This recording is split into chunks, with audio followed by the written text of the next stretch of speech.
Good afternoon, everyone. We're going to call this April 27th, 2023 meeting of AMATS Policy Committee to order. Time is 12:30. Do a quick roll call. Mr. Boland, can you hear us okay? I can, thank you. Mr. Cross, can you hear us?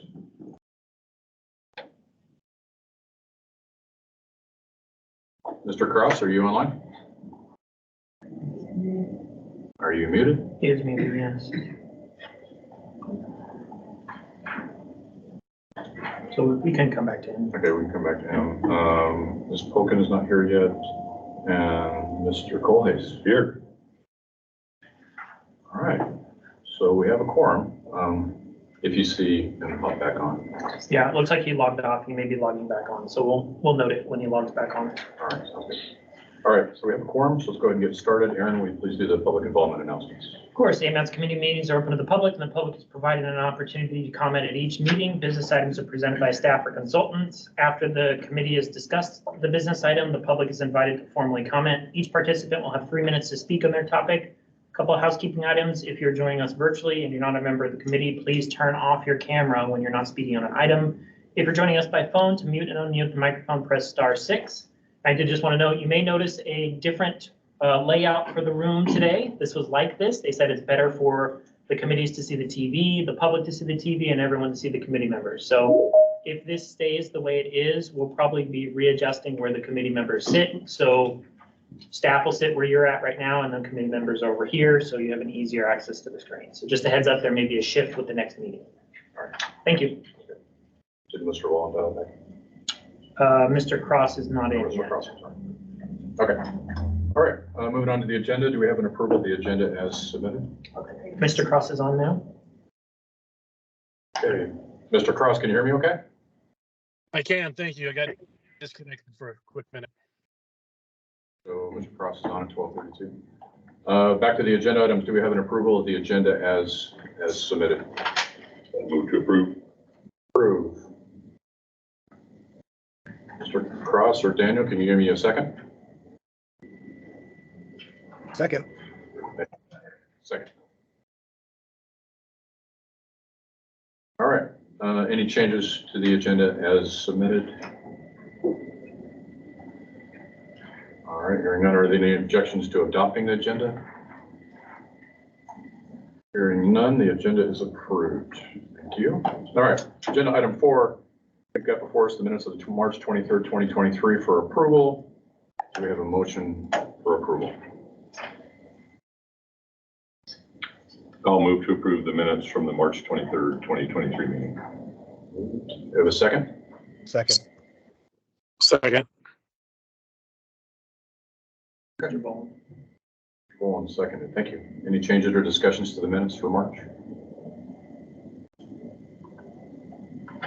All right, any objections to approving the minutes? Hearing none, March 23, 2023 minutes are approved. Okay, moving on to the action items. Action item 5A, Unified Planning Work Program Narrative. Aaron, is this you today? Or? It will be me today, yes. Okay, so for the first item before you is the Unified Planning Work Program. So just kind of quick heads up on what this is and how it works. This is a 2-year narrative that outlines staff time over that time period on what tasks, what items we'll be working on and completed. So tasks 100 are in the required plans and programs. So that's where the TIP, the MTP, the UPWP reports fall. 200s are studies and program. These are not required, but they're additional things. 300s is air quality efforts. 400s is traffic data and modeling. 500s is program management and public involvement, and 600s is public transportation. Thank you, Aaron. I'll let the record show that Ms. Polkin hobbled in at 12:31. Apologies for my tardiness. You made it. Okay, sorry. So what typically happens is we receive an allocation of funding from the state, from the feds on this, and we divvy it out between these tasks over the 2 years. So a couple new things on this. This year is a little different than previous years. We did a consolidated planning grant this year. Normally AMATS receives its own allocation. But this year we received kind of a bigger allocation because transit funding was included in there. It's pretty common in the lower 48 for MPOs to do this. So the portion of transit funding from FTA, all of that went to transit in the 600 lines that you see in the UPWP here. So we still received our normal allocation. It's just the total was a little bit bigger, and then we sectioned it off between the two. We also made a change to the budget. Normally we do a 1-year budget at a time. This year we're doing 2-year at a time. It helps us line up with the state and kind of our narrative and make it all 2 years. We're also switching from a calendar year to a federal fiscal year. That matches up with the state and makes things easier for everyone. And then there are 2 new tasks I want to point out really quickly. The first is the 170 performance measures. As you know, AMATS is required to adopt or support the state in a number of federally required performance measures. And the MTP also calls out a number of additional performance measures to look at. So we wanted to add a task into the UPWP to capture our time spent on that. You'll note in the narrative, one of the big things we're going to be working on is developing a dashboard to report on these performance measures. So staff is working on that now. We're working with the Muni's GDIC group, the GIS group, to help us develop that dashboard and put that information out. So we'll be working closely with the state and transit on getting that information and providing it to the public. So task 212 is climate action. So this is another big thing that FHWA has been recommending MPOs and states look at. We also have a climate action plan we're anticipating starting in 2023, 2024. So all of our staff time will go under that, plus any additional efforts that come after the action or the climate action plan is done. So any implementation falls in that one. So, and then one change, there are 2 existing items, task 532, which is public involvement and outreach, and task 534, which is website and social media. Talking with the TAC, staff recommended that we combine those into one item because website and social media is public involvement and outreach. So we figured just combining them all into 532 under that one, it's a lot easier for us. Part of our effort is to help consolidate some of our tasks since we have so much of them, make it easier for us to know and keep track of and for the public to follow along. So the UPWP is before, the narrative is before you today. What's being asked is to release it for a 30-day public comment period. And then what happens after that is we'll bring the narrative plus the budget back to the Technical Advisory Committee and Policy Committee for final approval. And it'll then go to FHWA FTA for their approval and we'll be done. So we need to get it done before the end of the federal fiscal year. So by September 30th of this year. That's all I had. Thank you. Thank you. Any questions or comments from the committee on UPWP?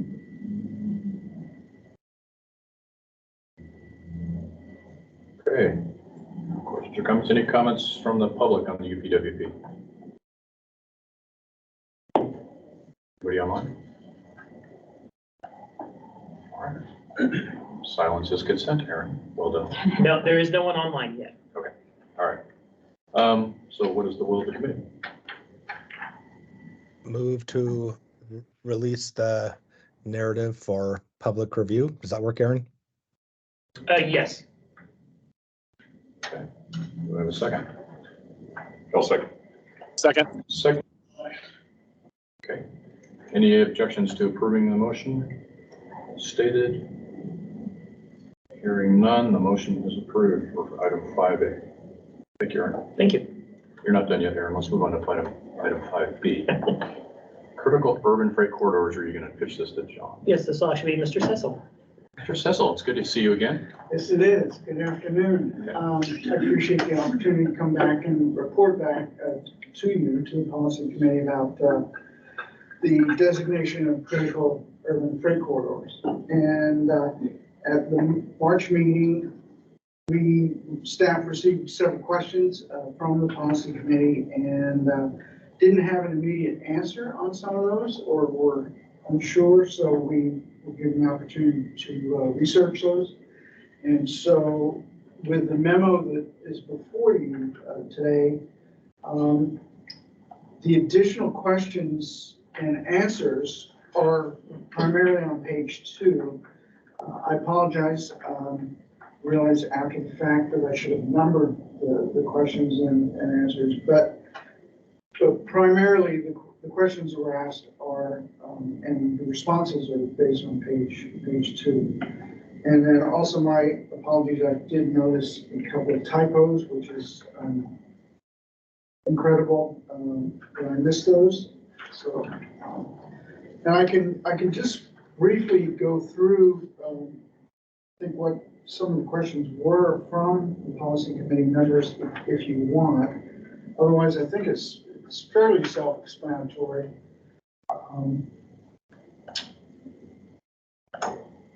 And the end result of that exercise, also taking the time to do that, we had two recommendations, I believe, from Mr. Trombley and then from Mr. Boland about A Street and Benson Boulevard, respectively. And so those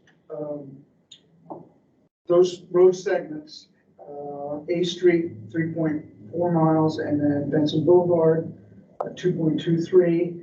So an additional increase of 5.6-ish, yeah, 5.6. So that would bring the revised total of proposed recommended critical urban freight corridors to a total of 35.9 miles, or rounded up 36 miles. Thank you. Stand for any questions. Okay, John. Any questions from the committee on this?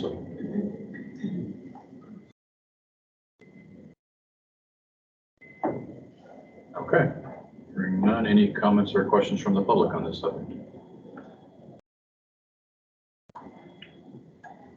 Okay. Hearing none, what is the will of the committee? So do we have the list of, sorry, I'm jumping around here in our materials. Do we have the list of what the nominations were? They're on page 3. Yeah, the bottom page. Perfect. Okay. So I guess I will go ahead and move to approve this designation of critical urban freight corridors. Thank you, Daniel. Do I have a second? Second. Also. It's not every time. All right, we have approved and seconded. Any objections to approve the motion? Before we move on, Wolfgang, if it's okay, I'd like to have a little discussion on A and C streets. Okay. So I think for my part, as has been discussed, there are a lot of studies going on about transportation through our urban core, whether that's the downtown engineering street studies looking at 5th and 6th, if it's the Pell planning environmental linkages going through Fairview, and then the Reconnecting Fairview project. We have on our transportation improvement program corridor studies of I and L and A and C. And I appreciate the memo that the staff put together, kind of explaining designation, undesignation. Hey, Daniel? Oh, yep, I can hear you. Can you pause a second? We're having some technical difficulties where we're not able to hear you. So we missed most of what you were saying. I'm sorry. Okay. Just a second. We're trying to fix it now.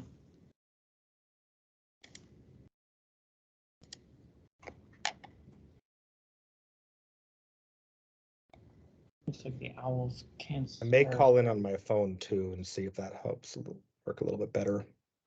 I'm on Girdwood Wi-Fi right now. I've been at an optometry conference. I think it's actually on our end. I think the owls have stopped working. Yeah, this is Kevin Cross, and I can hear Dan Voland perfectly well. Okay. Just trying again. Yep. So I turned on. So That's weird. Nothing's on. Paired.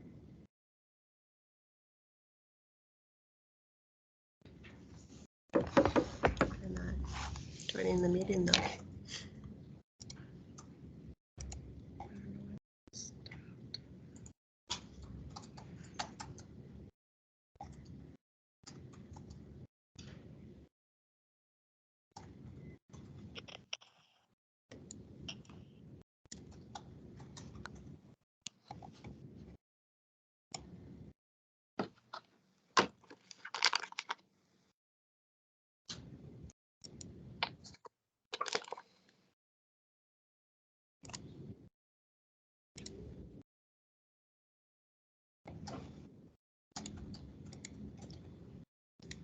Do you want to just continue with the speakers on the laptop for now? Yeah, we can try. Okay. Okay, Daniel, go ahead. Just speak really loud because it's on computer speakers, so it's going to be hard to hear. Okay, I'll try to project. Oh, I'm echoing back to myself now. Let's see. That's kind of distracting. I'm just gonna go for it. I appreciate the memo that staff sent out about designation, undesignation of critical urban freight corridors, and kind of addressing some of the concerns about A and C. You know, we have so many studies coming up and ongoing about transportation through the urban corridor. Whether that's the Pell and the Reconnecting Fairview project on the Seward Highway connection, or the Downtown Streets Engineering Study looking at 5th and 6th, on the Transportation Improvement Program, the corridor study of I and L and A and C. And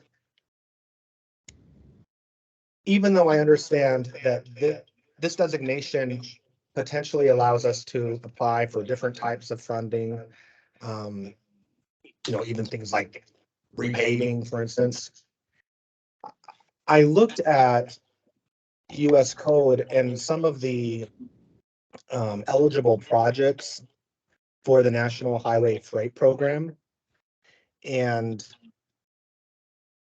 none of them seem to kind of be in the wheelhouse of non-motorized improvements. And on CNA, that's something that, you know, the community has really asked for, more traffic calming. CNA close to downtown, go right by schools, whether it's Denali Montessori or Central Middle School. There's not a lot of crosswalks. And so when we look at things that can be funded, it looks like development phase activities, including planning, feasibility analysis, revenue forecasting. Okay, so there's some of that. Construction, reconstruction, rehabilitation, acquisition of real property, yada, yada. Intelligent transportation systems, efforts to reduce environmental impacts of freight movement. So that's interesting. Environmental and community mitigation for freight movement. So some of the stuff, I think it's just interesting to consider if we did want to, in the future, move it more in the direction of a complete street model on A and C. Maybe there are things, you know, before we get there that would be helpful to have as funding. I just am a little bit nervous myself about thinking about A and C as freight corridors, even though they're already in the AMATS plan. It just, I don't know. I'm conflicted about this, and just wanted to say that on the record before we take our vote. Thanks. All right, thank you, Dan. I appreciate your comments. Any other comments before we, or objections to approving the motion before we wrap this one up?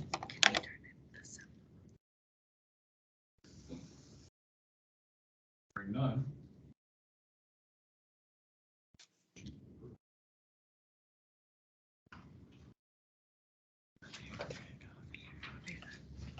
Move on to action item 5C, Bike and Pedestrian Advisory Committee nomination.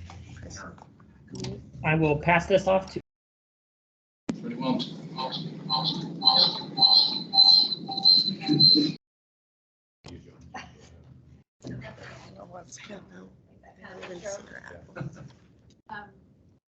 Okay, yeah, thanks everyone. So I'm Joni with the AMATS Senior Planner and the non-motorized So today we are asking you to approve a BPAC appointment.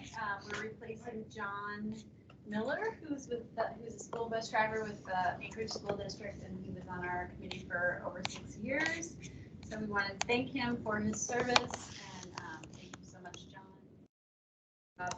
And we looked for a while to try and get a replacement. We needed someone at Anchorage School District. So we finally were able to get Monica Ratliff, who is volunteering to be on the committee, and so we're asking for her appointment today. And I'm just going to go ahead and read her bio that she sent us, and I think she's on the phone. Or is she on the phone? Did you guys see her? No. She's not on the phone. Sorry, she was at the technical advisory committee, so she must not have been able to make it today. But at any rate, Monica Ratliff spent her elementary years on the Aleutian Peninsula before moving to the big city of Anchorage. After graduating from Bartlett High School, Monica attended Wayland Baptist University, where she received her Bachelor of Science in Occupational Education and Human Services, and Associates of Applied Sciences and Psychological Studies. She worked for several social services agencies in Anchorage, particularly working with teenagers to help them gain skills to facilitate a more successful transition to adulthood. For the last 5 years, Monica has been the 21st Century Coordinator at Fairview Elementary School, working with students to help bridge learning gaps and provide academic and enrichment opportunities they may not otherwise receive. Monica's husband also works for the Anchorage School District, and their 3 children currently attend ASD schools.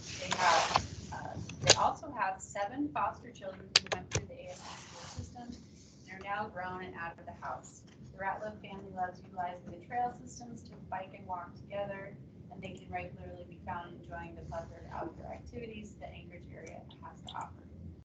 So that is her bio, and unfortunately she's not on the phone for questions today, but if you have any questions for her, I can get those to you after today's meeting. So again, we're asking for you to approve her for our new BPAC seat. Okay, thank you, Jen. Any questions from the committee on the nomination? No questions, but a comment. She looks very qualified, and I think it's they're willing to step up and donate their time to an effort like this. So thank you. Any other comments from the committee on this nomination?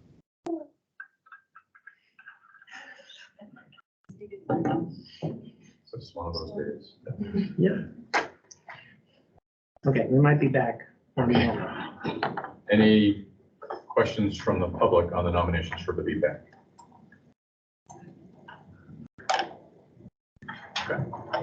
Hearing none, what is the will of the committee?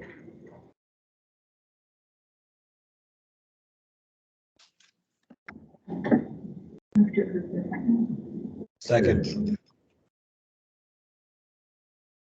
Objections to approving the motion?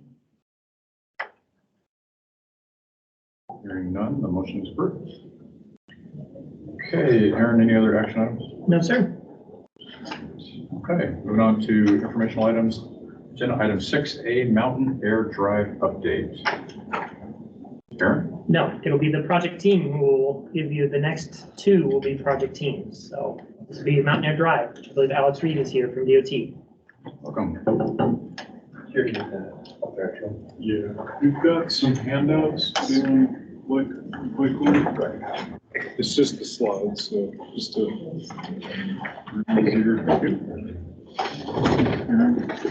Thank you, sir. Just the slides.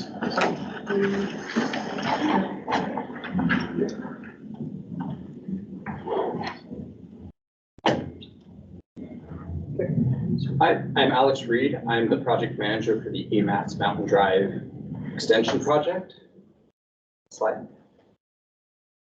Today, we'll be doing introductions of the project team. We'll do a status update of what's going on with the project, and we'll take any questions you have.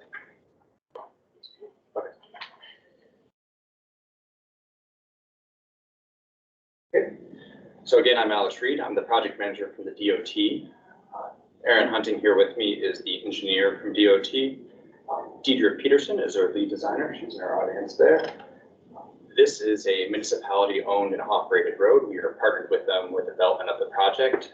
Todd Jacobson is the project manager from the municipality, representing the municipality.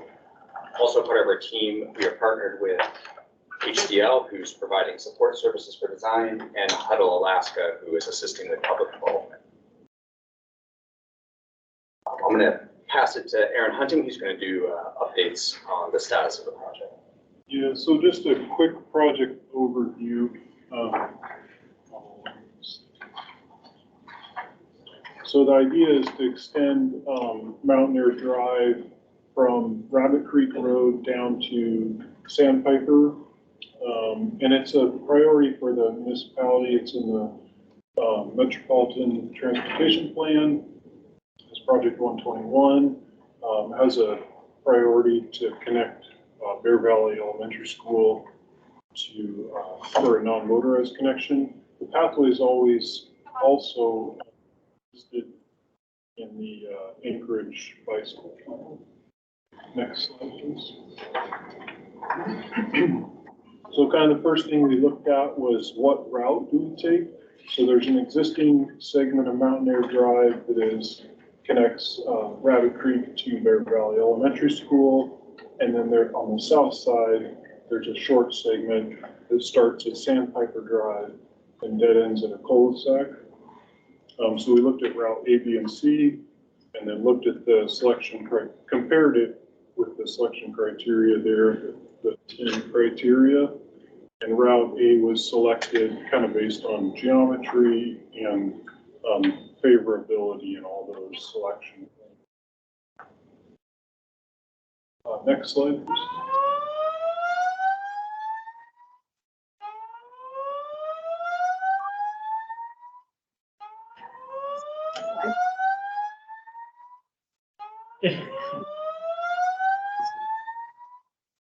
I'm gonna go ahead and mute Mr. Bowles.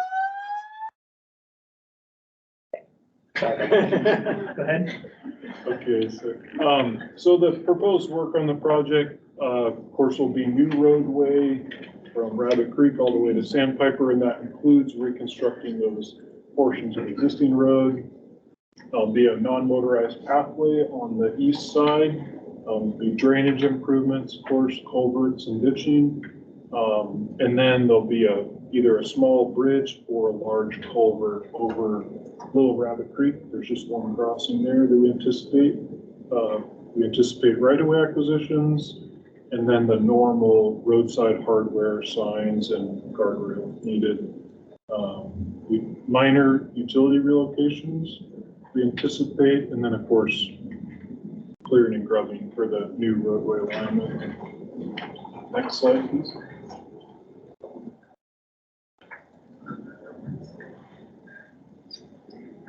So our preliminary typical section follows the municipality's design criteria manual.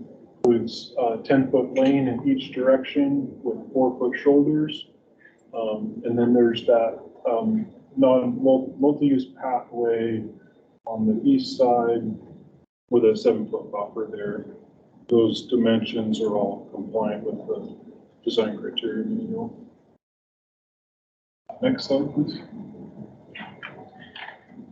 So the project schedule, we're just about completed with the environmental process.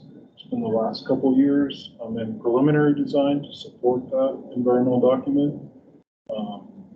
So then after that, we'll be continuing through final design and right-of-way acquisitions through, we anticipate 2026. And then, of course, construction anticipated in 2027. Of course, dependent on availability of funding there. Next slide, please. So what we've done so far, aside from what I've already mentioned, environmental tasks, wetland delineation, Eagle Nest survey, the cultural resource evaluation report, and then the noise analysis. That's all completed. On the design side, we've completed the CSS, community CSS concept report. done some traffic counts and intersection analysis, and then drafted a route selection report. Also design criteria and 35% plan to complete to support the environmental process. So next steps are, or stuff that we're working on right now is a preliminary design report, which will go to CSS, or the Planning and Zoning Committee, working on final roadway design and finishing that environmental document. Next slide. So we've done quite a bit of public involvement so far. We've met multiple times with the community councils for both Rabbit Creek and Bear Valley. We had a virtual public meeting in 2021. We presented a concept report in 2022 to the Planning and Zoning Commission, and that's part of the CSS project, which is context sensitive solutions. We were at the Anchorage Transportation Fair earlier this year in January. This month, we'll have presented to both the Technical Advisory Committee and the Policy Committee for AMATS, and we had an open house for the project last Tuesday. As the project progresses, we'll have another opportunity to present to the Planning and Zoning Commission with our preliminary design report, and we'll continue to do open houses, presentation to the community council, and transportation fairs as the project progresses. Alex, I have a question. How well attended was the open house still this week? We had just under 30 people. Okay, good. Thank you. If you have any questions or comments, you can send them to me at alex.reed@alaska.gov. You can also go to our project website at www.mountainairdrive.com. There you'll see this PowerPoint, more information on the project. You can register to be on our stakeholder list, and we'll send updates as we have them. And there's more information on how to contact the team there as well. With that, is there any questions?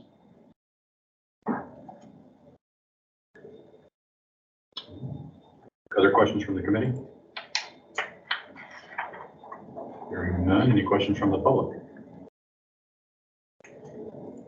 Thank you, gentlemen. Appreciate it.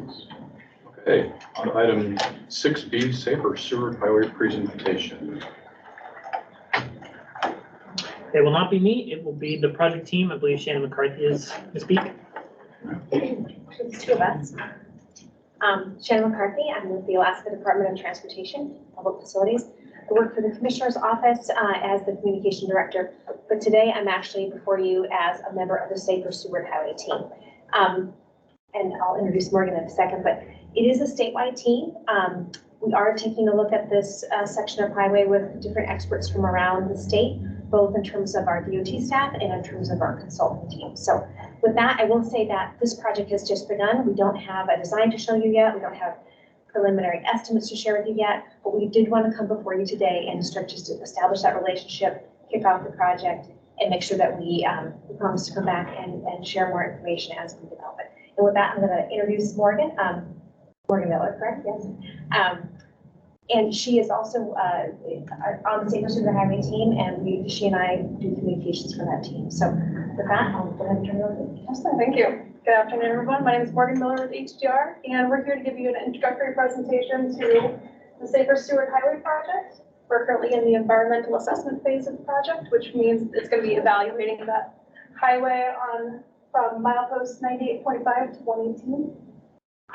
We have a fairly brief presentation today. We want to touch on a couple things: project history, a little bit about the scope. We have a draft purpose and need. We have a stakeholder working group that's going to be kicking off here soon, and kind of the next steps going forward. So a bit about the project history. This project goes back, its roots go back about 20 years to 2004, when the first safety improvements were proposed for the Seward Highway between Indian and Potter Marsh. 2006 is really the key point in this project when it was designated as a safety corridor. For those of you who are not familiar with the safety corridor, this is a designation given to corridors with a high rate of fatal and major injury crashes.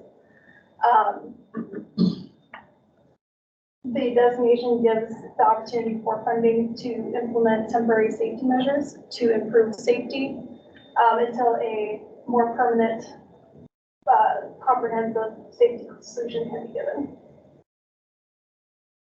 There has been several iterations of safety improvements made, primarily the Windy Corner project, which some of you may be familiar with. It started in 2013. In 2017, the class of action was revised to make it an environmental assessment. A couple years later, it was extended to include about 2.5 more miles to include the Greenbook, which brings us to 2002, where it was decided, based on the Windy Corner project, that it needed to have a more comprehensive look at the entire corridor, so extended about 20 miles to include Route Bus 98 to 118. 2023, we have begun the new environmental assessment. We are currently in the scoping phase. We have public scoping and agency scoping going on. This project depicts a bit of the project area. You can see milepost 98, which begins where the highway begins to be a 4-lane about Bird Point and goes all the way up to the overpass for Rabbit Creek. Gets a couple key markers along the way. There is a bit of a scope. Again, we're still in the scoping phase, but from the SIP, it includes reconstructing Seward Highway from Bird Flats to Rabbit Creek to better accommodate traffic flow and address safety concerns. Again, we're in the scoping phase for the environmental assessment right now, so we'll have more to come on the scoping. This is the draft purpose and needs statement. It's been shared with public and agencies and other stakeholders, which we've received some excellent feedback on it. This will, move from being a draft to a final with some feedback we've gotten. The overarching intent of the project is to improve safety for all users, which, includes safety improvements for, motorized, non-motorized, right, maintenance workers. We're taking a comprehensive look at all the users going along, including the different communities. There's actually quite a few roadway deficiencies going down the highway that need to be brought up to current design standards. And then overall reduce congestion for preventing platooning and high risk maneuvers, such as passing on tight corners. This is a bit of our stakeholder working group list. These are some of the folks we've engaged with to be involved with our stakeholder working group. We're going to be meeting monthly with them. It's not a comprehensive list of our stakeholders. We've been involved with others, and especially with some of the agencies, but this is a bit of who is going to be primarily involved. It is truly going to be a working group where we're going to be discussing solutions and coming together to discuss all the user needs. And the next steps, we are preparing to send out scoping letters to the agencies to continue the agency scoping, and we will be scheduling the stakeholder working group very soon. We do have a website that gets updated fairly frequently. You can join our mailing list to hear about some more summer outreach that's going to be happening, and we also have an email for the project team if you have any questions.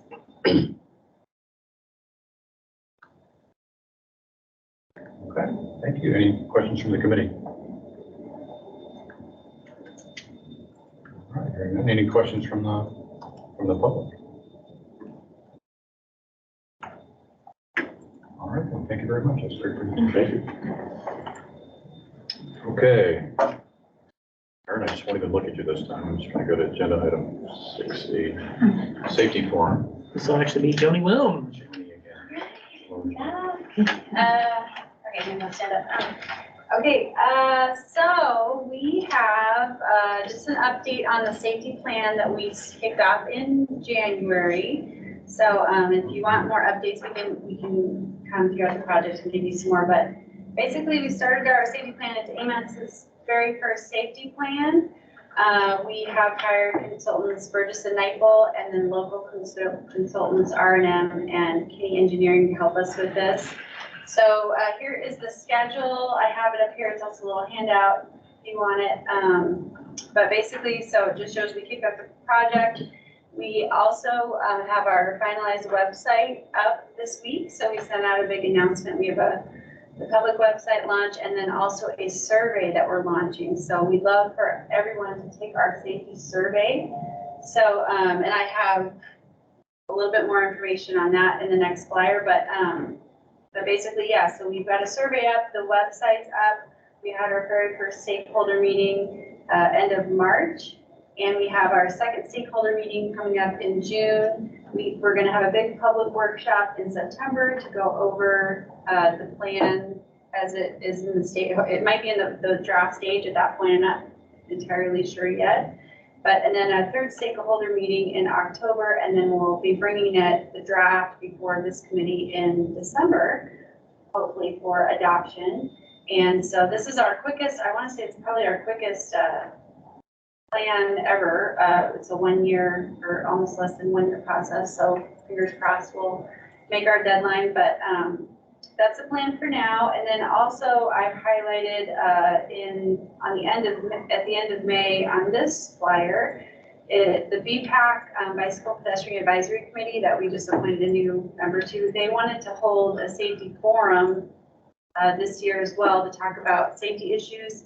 It's not part of our safety plan, but it's sort of the timing is around the same time. So it's timely. So my second flyer that I'm presenting is a flyer that we're sending out about the BPAC Safety Forum. And that's going to be on Monday, May 22nd. And it's a virtual meeting. It's in the evening from 6 p.m. to 8 p.m. And we're going to have some presentations and just engage folks and talk about issues around safety and some goals and objectives, AMATS initiatives, things we're doing, and so on. And we'll also have a presentation at that by our safety plan consultants. And then we also have folks working on a safety campaign that will be presenting as well. So it should be fun and engaging. If you want to attend that event, you can go to the AMATS website at muni.org/AMATS, which is on the flyer, and we have a meeting link there. And then this also has a shout out for the survey that was just launched yesterday. And that is at this website here. You can find that survey and take that survey. So we sent it out yesterday. I think we've already had, 400 people open it? 75 took it. How many? 75 took it this spring.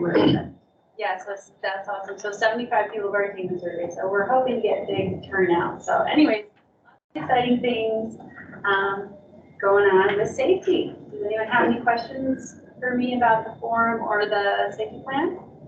Any questions from the committee? Comments? I have one quick note. We've had discussions with the Assembly here in the last few months regarding the creation of urban safety corridors within Anchorage. And so Scott Thomas was the lead in that conversation. That's brand new. We've never addressed urban safety corridors. We've only talked about safety corridors outside the urbanized areas. So if you could maybe extend an invitation to Scott, he won't be retiring until the end of May. And if you could somehow frame this in a way that would complement or have linkages to any urban safety corridors that are created in the future, then there might be an alignment there that would work out. No, that's a great idea, and I will reach out to him. We actually do have a spot at the forum. If you wanted to talk about it at the forum, that would be an awesome way to introduce that and then have that linked into our big effort. So that's great. Thank you. Just a suggestion. Any questions for the? Mr. Boland actually had his hand up. Mr. Boland, can you hear us? Yep, I can hear you. Thank you. So that's interesting. I'd like to learn more about urban safety corridors. And a question that kind of jumps out at me is, if those are on-street facilities, can a critical urban freight corridor coexist with the designation of urban safety corridor?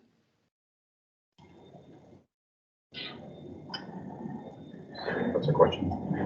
I mean, yeah, I would imagine, because they're two different designations, so. Yeah, they're kind of different data-driven events and outcomes there. Daniel, the urban safety corridor criteria hasn't been defined yet. That's a new thing for the state of Alaska, and it is a state of Alaska headquarters led effort to develop that policy and how we're going to proceed for that. But I just wanted to try to make that linkage with Joni and the crew as they move forward on their safety forum process. So it would be complementary to each other, I guess. Okay. Yep. Thanks. I look forward to hearing more in the future. Appreciate it. Yeah, and if you want, Meg Zolotel was in those meetings, Daniel, so you might pick Meg Zolotel's brain a little bit and see where that ended up in her mind. Okay, great. Sounds good. Yeah, thank you, Daniel. Good comment. We did have a question from Mr. Cross.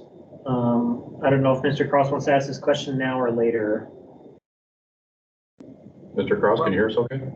I can. You were talking about the Seward Highway improvements between Girdwood and Anchorage, and something that's been murmured around the Eagle River community councils for quite some time. But since I'm new on AMATS, I figured I'd just ask: has there ever been any consideration of connecting Eagle River Drive through Eagle River to Girdwood? For all the people north of Anchorage heading south, it would alleviate so much traffic during the summer for people heading to the Kenai Peninsula. It would resolve housing issues for Girdwood. It would tremendously take some of the traffic and some of the flow off of the Seward Highway from Portage to Girdwood. And so, I know it's a contentious subject, but most of the people in Eagle River that at least through the community councils, keep talking about how remarkable that would be. It'd be a huge project, but just curious on if that's ever been looked at. Thank you. So to be clear, the alignment you're talking about would go up Eagle River Valley and over? By the nature Yep. center. Past the nature center through Crow Path and keep going and open up the whole park to a bunch of additional trails and public uses. That's correct. Right, so that would be very challenging. That would go through the state park and a lot of other things. I'm not aware that any planning studies have ever looked at that as an option, but I can ask the question of our statewide planning and get back to you on that, Mr. Cross. We've never looked at it as an I know that my understanding is, talking to some of the old time Eagle River residents and Chuyak residents, that that and the way that was drawn up, where Eagle River and Girdwood were actually supposed to be part of a different borough separate from Anchorage, that was an intention long ago, but obviously things have changed. But I'd be curious, so thank you. I appreciate you guys entertaining me. Oh, no problem. Thank you. Any last minute questions? Going once, twice. No. Joni, thank you very much. Okay. One more information item to go, 6D public input survey. Not me. Christine Chudy will be talking on this one. Christine? Sure, yeah, we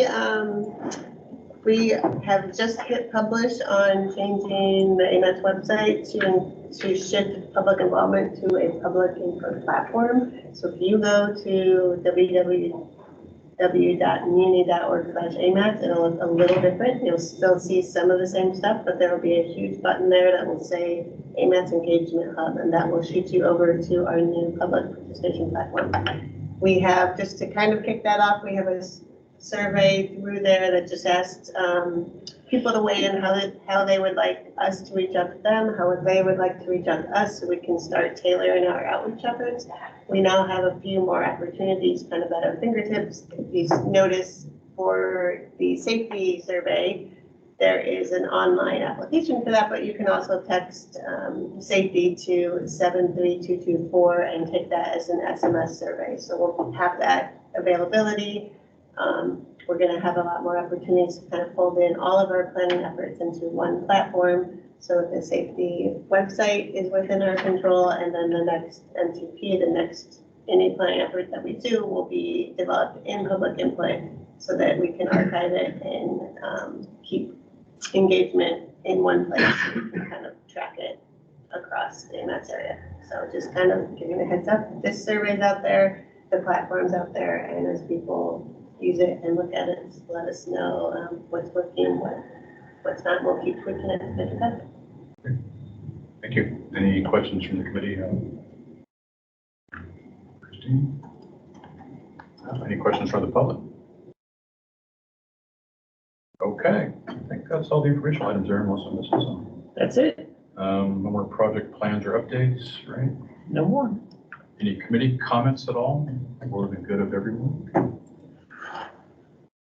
Gonna need a story on those crutches from you later. Better be I'll good. try to think of something. Okay. Ken, anything for you? No, I need to make some final confirmation with the mayor, but I believe I'll be the sitting member replacing Adam Tromblin, so. Okay. Very good. We've got some staff changes at DOT. Todd Van Hove, our longstanding regional planning chief, is leaving at the end of the week and retiring. So he'll be replaced by Ben White. So excited to have Ben White come back on board. Ben was actually at the headquarters for quite some time, and so he'll be a good addition. Also, Scott Thomas is leaving after 33 years. That's an amazing run, and he has been such a wealth of information for so long. So he will be leaving at the end of the May, so I encourage you, if you've got any last minute Scott Thomas things, be sure to reach out to Scott Thomas. I myself will be retiring at the end of May. They have not got a replacement for me yet, but as soon as they do, I will let everybody know.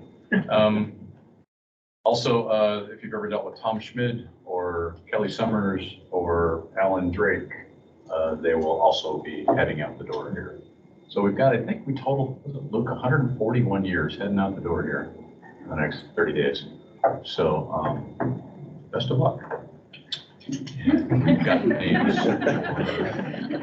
Everybody but me, I'm pretty sure. So Who's taking Scott's? Who's taking Scott Thomas's? Oh, we're getting the final. Oh, okay. HR authorities. Other than that, Daniel, are you still on? I am. Okay. I think you had made mention of a assembly transportation working group possibly in May. Is that something you're still working towards with Ms. Zolotel, or? Yeah, so we hope to have a calendar date very soon. We wanted to wait. On Tuesday, we just had our swearing in of the new members and then reorganization of assembly leadership. So that's been done. So hopefully by next week, we'll have a date set. Great, thank you. I just want to make sure we didn't forget that. Also, we had a great kickoff with the Girdwood Fire Department. We got some donated funds to them for some rescue equipment, and appreciate the city backing us on that, and the legislature, and all those fire stations up and down the Seward and Sterling all have brand new rescue equipment. So that was a nice thing to see. Other than that, hopefully everybody did their admin appreciation day yesterday. We really count on our admins to help us to figure out Robert's Rules of Order like you do all the time with me. So thank you for everything that you do. And other than that, I had one thing I wanted to follow up on, just so the committee is aware. So AMATS put into the tip some funding for non-motorized maintenance equipment replacement for the municipality of Anchorage. Some of those machines are fairly old. I think 21 years is the oldest one. So we just got approval from FHWA to move forward with helping to replace those machines.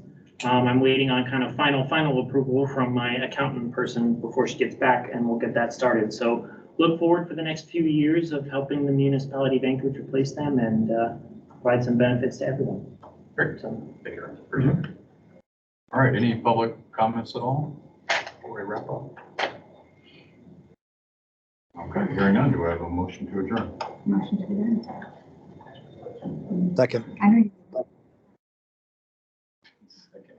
All right, any objections to approving the motion?